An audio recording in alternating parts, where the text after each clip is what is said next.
আজ আমি বানাবো সজনে পাতার বড়া। তো দেখো, এই সময় কিন্তু এইসব সজনে পাতা, সজনে ডাঁটা, সজনের ফুল এগুলো খাওয়া বড়দের মুখে শুনেছি খুব ভালো। তো তার জন্য আমাকে নিয়ে নিতে হয়েছে ভালো করে ধুয়ে একটু সজনে পাতা, তার মধ্যে একটু পেঁয়াজ কুচি দিয়েছি, তার মধ্যে একটু কালো জিরে দিয়েছি, আর পরিমাণ মতো নুন দিয়েছি, আর হলুদ দিলাম, আর দিয়ে দিলাম হচ্ছে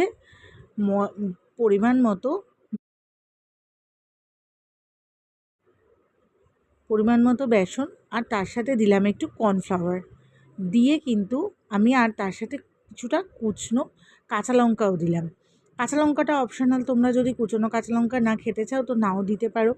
এগুলো দিয়ে আমি ভালো করে মিশিয়ে নিলাম, আর একটু পরিমাণ মতো জল দিয়ে আমাকে এটা খুব ভালো করে মেখে নিতে হবে। তো দেখো, আমি একটু ভালো করে মেখে নিয়ে 2 মিনিটের জন্য রাখতে দিয়েছিলাম। এরপর আমি কড়ার মধ্যে নিয়ে নিলাম হলো তেল পরিমাণ মতো নিয়ে, এর মধ্যে তেলটা একটু ভালো করে গরম হতে দিয়ে বড়ার আকারে ওই ব্যাটারটাকে দিয়ে দিলাম একটু ছোট ছোট করে। তো আমরা তো দুজন মানুষ, আমাদের তো অল্প হলেই হয়ে যাবে, তো আমরা ওইটুকুনি বানিয়েছি। তো দেখো, আমি কিন্তু গ্যাসটা কমিয়ে, মানে এখন তো গ্যাস না, এখন ইন্ডাকশান, আর যা অবস্থা হয়েছে, ওরে বাবারে, ব্যাঙ্গালোরে গ্যাসের দাম হাত দেওয়া যাচ্ছে না, ছাকা খাওয়ার মতো অবস্থা। তো ইন্ডাকশানই ভরসা। তো নিয়ে এবারে বড়াগুলোকে এপিট ওপিট করে ভালো করে ভেজে নিচ্ছি। এই যে একটু মুচমুচে টাইপের হবে। হ্যাঁ, তোমরা চাইলে এর মধ্যে এই ব্যাটারটা যখন মাখাবে না, একটু চালের গুঁড়িও দিয়ে দিতে পারো। আমার আজকে চালের গুঁড়িটা ছিল না, তো সেই জন্য আমি দিইনি। তোমরা চাইলে এর মধ্যে একটু চালের গুঁড়ি আর একটু মিষ্টি দিতে পারো।